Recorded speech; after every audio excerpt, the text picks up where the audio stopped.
Alhamdulillah, engineer. At nakita mo na rin, finally, si Happy. Sa tagal-tagal mong naghahanap.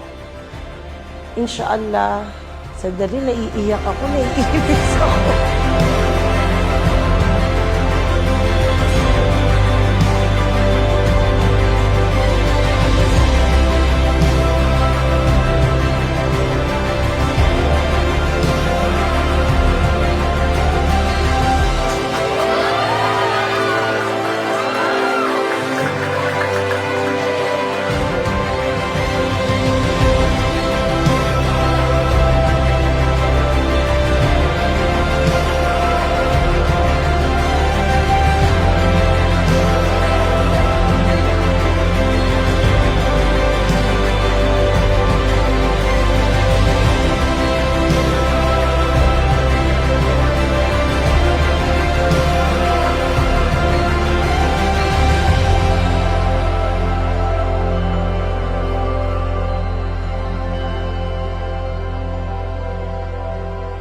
Kung ganon kabait na lalaki, ganon ka-understanding na lalaki, ganon ka maalaga sa pamilya niya.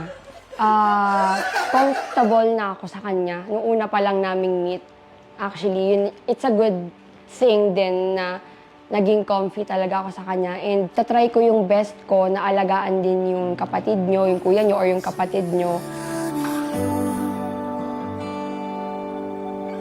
Engineer, welcome to the family. Alhamdulillah, nahanap mo na si Happy sa buhay mo. Mahalin mo siya ng sobra-sobra, gaya ng pagmamahal namin ng papa niya sa kanya. Ingatan mo siya. Happy, mahalin mo si Engineer. Magkaintindihan kayo.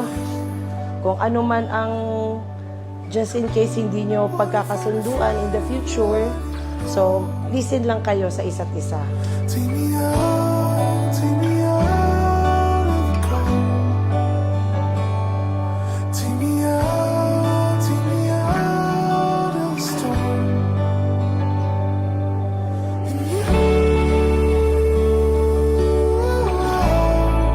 Iman to gawin na sita ni man to kapapatag isa kiyang kay mala masjid no Grand Mosque si sagyang kay Islamic City Marawi.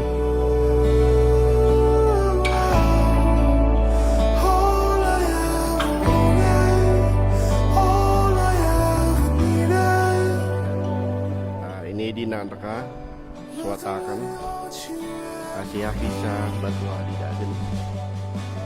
Sabab karomang ka. Sabab kung kinibitan na ka o maharian. Apya gyunan aming gudanan okit-okit o agama agustusun na bisa ng tao. Terimakan karuma ko si Hafisa Norsam Batua Didagan sabab kung kinibetadnakan o maharian apya gayunan siko okit-okit o agama tano agama Islam maka agusi ko sunnah o Nabi Muhammad sallallahu alaihi wasallam. Kahit na parental kami, pinatunayan niya talaga sa akin and sa buong pamilya ko na super deserving niya. And super na-appreciate ko lahat ng efforts niya na kunin din yung loob ko. And actually, hindi ko naman ina-expect na magkiklik kami agad. Nakilala ko si Happy in a mysterious way and in a perfect time. I'm happy na siya yung bigay sa akin ng Allah. At sana maging happy kami.